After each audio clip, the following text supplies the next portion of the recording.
Inmediato con la primera entrevista. En esta primera emisión del informativo está con nosotros el ingeniero Walter Molina, ingeniero geólogo especializado en hidrogeología y riesgos naturales.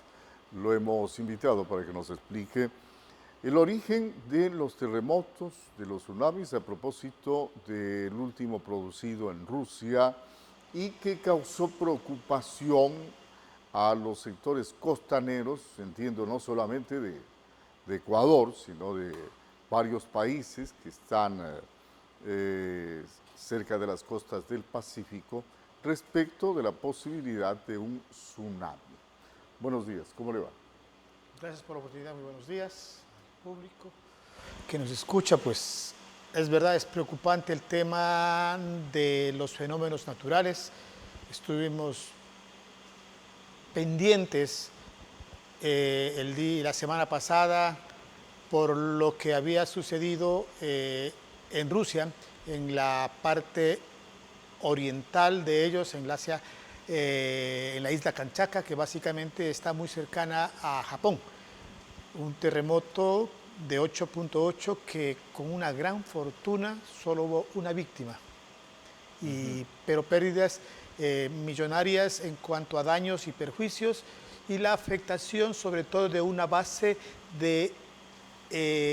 rusa de submarinos nucleares. Esa fue la más afectada en cuanto a daños físicos. En cuanto a oleaje, que es lo que causan terremotos que ocasionan y se presentan dentro de el del océano, la ocurrencia en un océano, pues no fueron tampoco mayores. Las olas más altas que se percibieron fueron de 3 metros en Japón, y acá en Ecuador pues la percepción fue no mayor a 1 metro las olas que se recibieron en esta zona.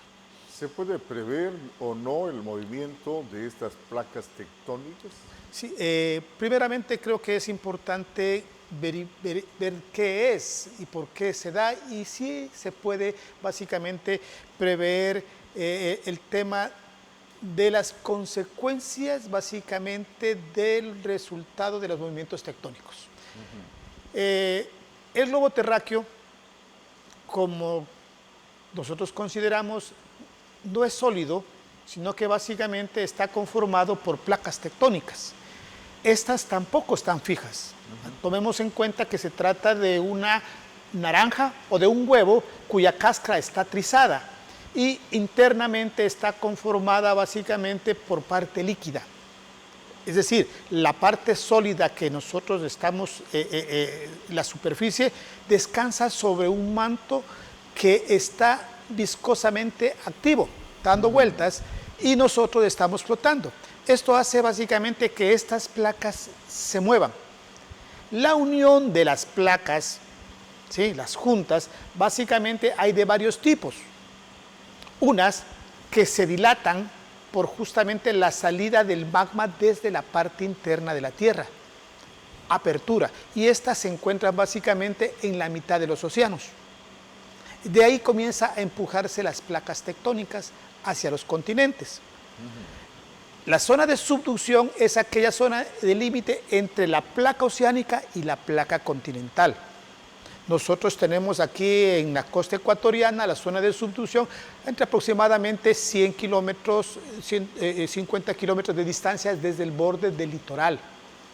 Allí básicamente estas capas, la capa oceánica tiene aproximadamente 10 kilómetros de ancho.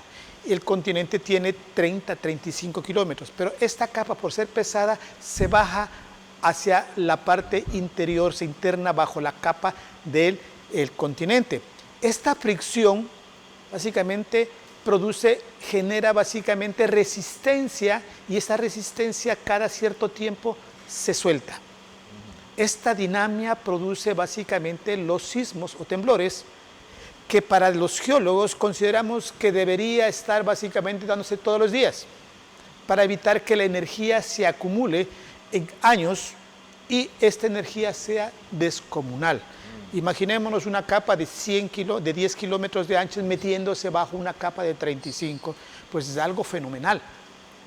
Esta energía básicamente ocurre en los límites, vemos aquí, esta es una dorsal, la cordillera más larga del continente, de la Tierra, están básicamente en la mitad de los océanos, en donde los volcanes no son como los conocemos, un cono volcánico, sino son fisuras que atraviesan todo el océano.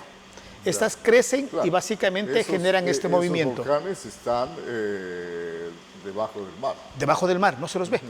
Entonces, por eso nosotros no consideramos el peligro que básicamente genera esta descomunal fuerza tectónica.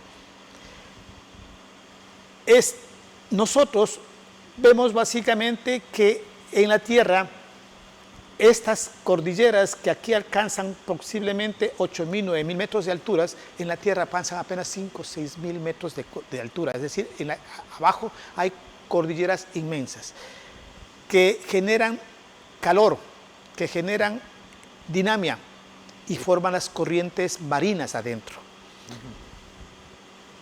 La corriente marina del Océano Pacífico gira en torno básicamente a lo que nosotros conocemos el arco de fuego, a todo el sector de la zona de subducción, que es la parte opuesta a aquellos que bordea al continente americano y al continente asiático. Esta oportunidad, este movimiento se produjo la tectónica, la resistencia, el temblor en las islas, en la península de Kamchatka al norte de Japón, extremo oriental norte de Rusia. Pero nosotros 15 días antes, este es el hundimiento de una placa tectónica bajo el continente y vemos allí que su fricción genera un sismo.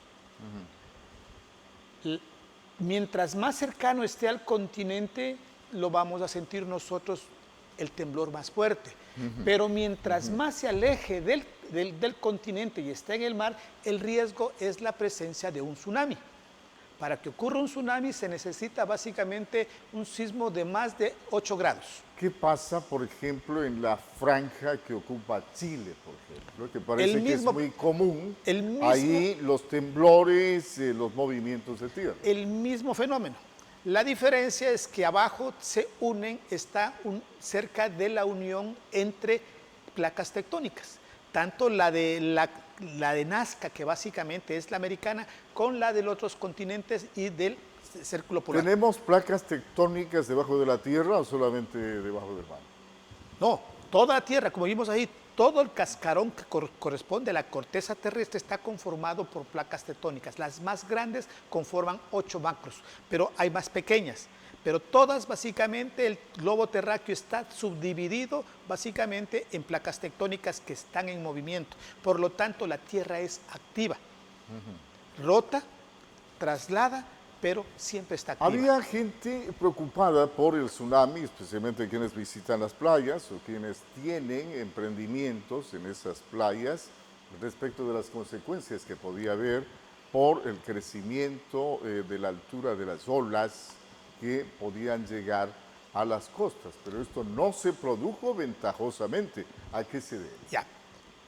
La distancia del epicentro, que fue tan lejano hacia el sur, básicamente hace que, aunque la magnitud fue grande y pudo haber producido olas grandes, inmensas, básicamente la distancia disminuyó su dinamia, su fuerza, su energía, ¿ya? La distancia.